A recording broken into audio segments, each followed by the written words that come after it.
tous, aujourd'hui je suis ravie de vous retrouver. Moi je suis Tania du compte Côté Opposé. Donc aujourd'hui je voulais vous présenter une vidéo un petit peu particulière qui je pense vous amènera vers une réflexion à la fin de cette vidéo.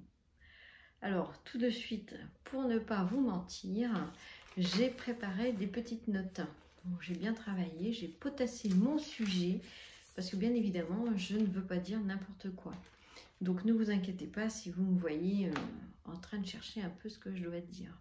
Je voulais simplement vous parler de l'impact environnemental sur les pièces que nous cousons. Savons-nous exactement d'où viennent nos tissus, comment sont-ils fabriqués, dans quelles conditions? Et donc, je souhaitais en parler aujourd'hui. Alors pas évidemment... dans les reproches ou quoi que ce soit, mais c'était juste une réflexion. Aujourd'hui, je porte un sweat Mika de fibre maude. Donc, vous pouvez voir que je l'ai un peu modifié parce que c'était une tendance un petit peu en ce moment et j'avais envie de ça. Et donc, le tissu vient de chez The Sweet Mercery. Donc, je vais me mettre un petit peu debout pour vous montrer un peu l'esprit, voyez-vous. Donc voilà. Et donc bien évidemment, si vous connaissez le modèle, je l'ai un petit peu modifié et j'avais envie de faire des couleurs. Donc j'ai super bien réussi, je pense, mes raccords au niveau des manches. Par contre, j'ai un peu raté le col. Je l'ai refait 2 fois, il n'y a pas moyen. C'est pas grave, je vais le garder comme ça. Donc, vous allez comprendre pourquoi à la fin de cette vidéo. L'impact environnemental sur nos cousettes.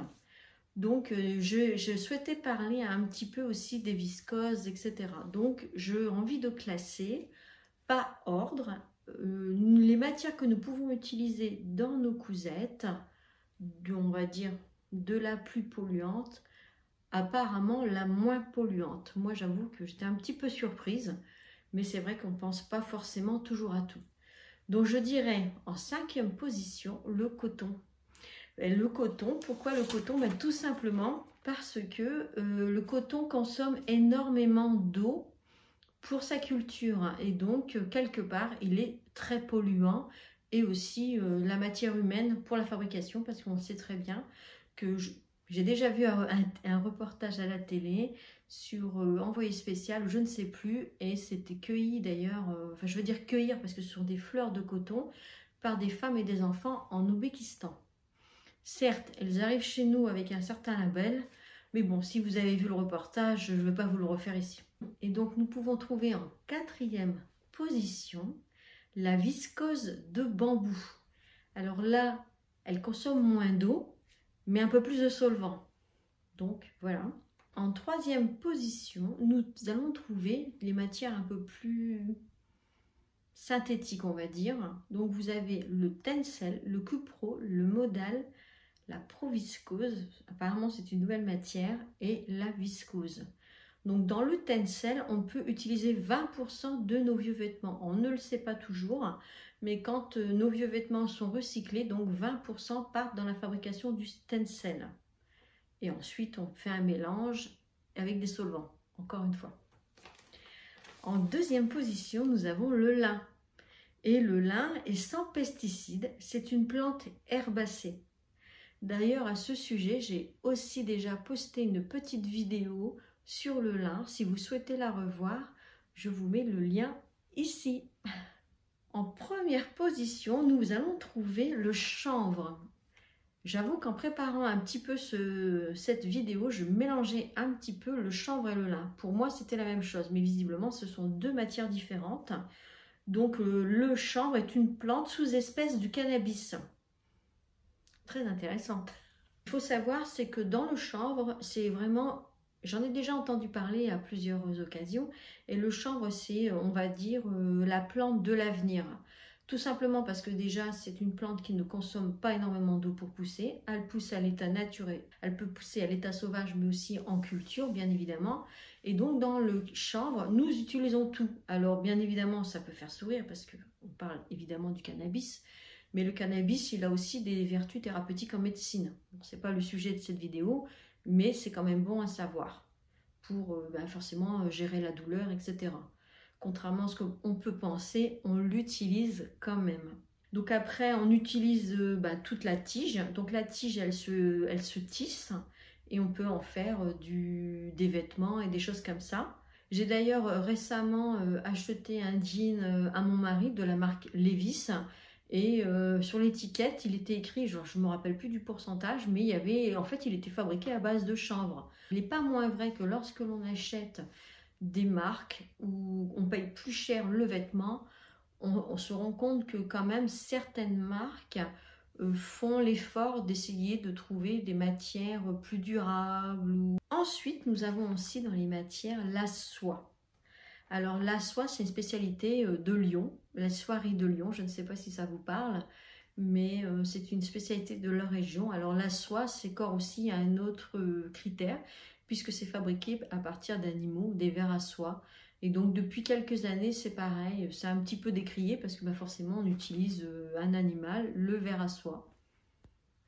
Encore une fois, c'est un débat, on va dire, mais ça reste quand même une matière naturelle à pas oublier. Et donc, quand on parle de la soie, ensuite nous partons vers la viscose. Et la viscose, c'est une matière un peu soyeuse de soie, mais à ce moment-là, c'est une matière plutôt synthétique. La viscose est apparue à la fin du 19e siècle. Et à ce propos, je vous invite à aller voir sur le blog de louisemagazine.com. Et j'ai trouvé un sujet très intéressant écrit par Julie. Et donc, je m'en suis d'ailleurs inspirée pour cette vidéo. C'était déjà un sujet qui me tenait à cœur. Et j'ai donc cherché des informations sur Internet et j'ai trouvé son reportage très intéressant. Et donc, je vous invite à aller le voir. C'est le comte Hilard de Chardonnay. Ingénieur a eu l'idée de reproduire en laboratoire une fibre de soie à partir de cellulose. Donc, en 1884 est née la rayonne. Donc la rayonne, c'est une matière synthétique également. Donc la cellulose provient du bois de l'arbre, idem pour le papier carton. Vous savez, les papiers, les feuilles de canson, des choses comme ça, c'est un peu ça une cellulose. Quand vous pouvez apercevoir le papier canson, vous doutez bien qu'il n'est pas filable. Donc il faut rajouter des solvants et des matières chimiques pour pouvoir filer, on va dire, en explication claire, ce papier canson. Ensuite, elle devient fibre de cellulose artificielle. Ce procédé est également très gourmand en eau, ça il ne faut pas l'oublier, donc ça consomme entre 4000 et 11 000 litres d'eau sont nécessaires à la fabrication de 1 kg de viscose. Donc c'est une source qui vient de CNRS. Ensuite, il vient également la déforestation, encore un autre sujet. Ensuite, nous avons en 1992 le lyocell commercialisé sous le nom de Tencel par la société autrichienne Lenzing.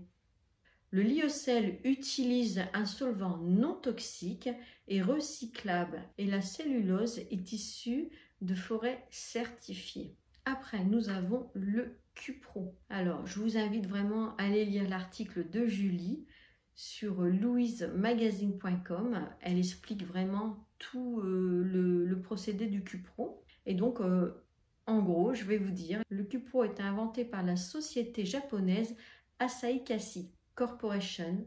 Apparemment, c'est aussi certifié Ecotex. Ensuite, nous avons le modal de la société Lenzing. Alors, le modal, c'est aussi un jersey. Donc, c'est plutôt un tricot. Enfin, je veux dire, c'est tricoté. Alors, ça utilise de la cellulose, du bois d'être, des fermes autrichiennes ou de pays voisins des pays de l'Est. Donc, pour éviter justement l'exportation de bois trop lointain. Après, nous avons également la Proviscose. Donc, ça, c'est une marque déposée également par la société Lenzing. Et c'est un mélange, cette fois-ci, de viscose et de tencel. En conclusion, je tenais à faire cette vidéo qui me tenait à cœur. En effet, le chemin est assez long en termes de transparence et de traçabilité, aussi bien pour les tissus que nous utilisons pour notre plaisir et nos cousettes. Alors moi, je voudrais savoir si c'est quelque chose que vous avez pensé, de savoir d'où venait la provenance des tissus que vous utilisez pour vos cousettes. pour être sincère avec vous, moi, pas vraiment. Alors, c'est en écoutant justement Yvonne de The Sweet Mercery, qui elle explique d'ailleurs très bien, si vous ne la connaissez pas ou si c'est une marque que vous ne connaissez pas, The Sweet Mercery, c'est un revendeur qui revend des tissus, essentiellement fabriqués au Portugal. Et Yvonne fait souvent des stories sur Instagram dans laquelle elle explique la provenance de ces tissus et également la provenance des tissus que vous pouvez trouver aussi sur les marques comme Zara, H&M, etc. Je trouve toujours très intéressant les stories qu'elle met en permanence, Yvonne. J'ai appris énormément de choses et pour ne rien vous cacher, c'est Yvonne qui m'a également inspiré cette vidéo tout simplement pour savoir la provenance de mes tissus. Chose que je n'avais pas pensé il y a par exemple un an d'ici. C'est vrai que parfois on achète des tissus pas chers, des super promos, etc. Mais est-ce qu'on se soucie vraiment d'où viennent, dans quelles conditions ça a été fabriqué? J'avoue que jusqu'à présent, non, pas vraiment. Alors je ne vais pas vous mentir bien évidemment à ce sujet. Alors j'ai quand même fait quelques commandes sur des sites. Maintenant mes tissus sont là, donc je ne connais pas vraiment la provenance. Et puis d'un point de vue écologie, c'est pas très correct de tout jeter sous prétexte qu'éventuellement, peut-être que c'est fabriqué en Chine ou je ne sais pas. Mais en tout cas, je vais faire des efforts par la suite, je m'engage. Et puis pour moi, pour nos enfants, nos petits-enfants, pour la planète, et puis pourquoi pas aussi ouvrir le débat et imposer, ou tout au moins suggérer à nos fournisseurs de tissus d'où viennent la provenance de nos tissus, puisque nous l'avons déjà sur nos vêtements. Alors par exemple, quand nous achetons un vêtement dans le commerce, on aime savoir la provenance, comment elle est fabriquée, dans quelles conditions, etc. Mais ce n'est pas forcément quelque chose que l'on pense quand on achète du tissu au mètre. Et on ne pose pas forcément cette question. Donc ici, je ne souhaite pas non plus critiquer ou quoi que ce soit, mais juste amener peut-être à une conversation, à une réflexion. Et moi, je souhaitais également savoir si c'est quelque chose qui vous tient à cœur, si vous faites attention de la provenance de vos tissus, si c'est quelque chose qui vous interpelle tout simplement. Et puis également, pourquoi pas, me donner des idées de marques, de tissus en vente un peu plus écolo ou des choses comme ça, ou des sites qui font attention également à leur production et puis à leur provenance surtout de tissus. Par rapport aux achats que nous faisons dans le commerce, il y a notamment une nouvelle application. Cette application s'appelle Clear Fashion. Alors je ne sais pas si vous la connaissez, mais si vous ne la connaissez pas, vous pouvez toutefois la découvrir. Sur cette application, vous scannez le code barre de votre article que vous avez acheté dans le commerce. Vous allez un peu comme un Yuka si vous voulez. Et voilà, c'est un peu le Yuka du vêtement. Et donc là, on va vous dire les conditions de fabrication, comment la marque elle est reconnue dans le monde de la fabrication, le monde de l'industrie textile. Donc il ne faut pas l'oublier, c'est vrai que le monde de l'industrie textile, c'est quelque chose de très polluant.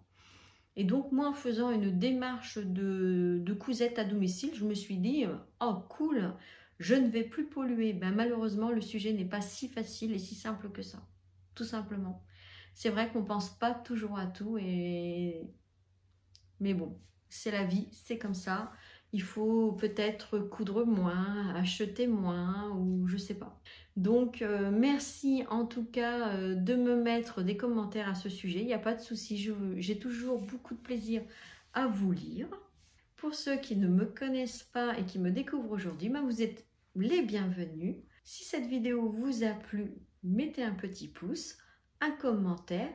N'hésitez pas à vous abonner et également à notifier avec la petite cloche pour avoir toutes mes futures vidéos. Quant à moi, je vous dis à bientôt pour une nouvelle vidéo.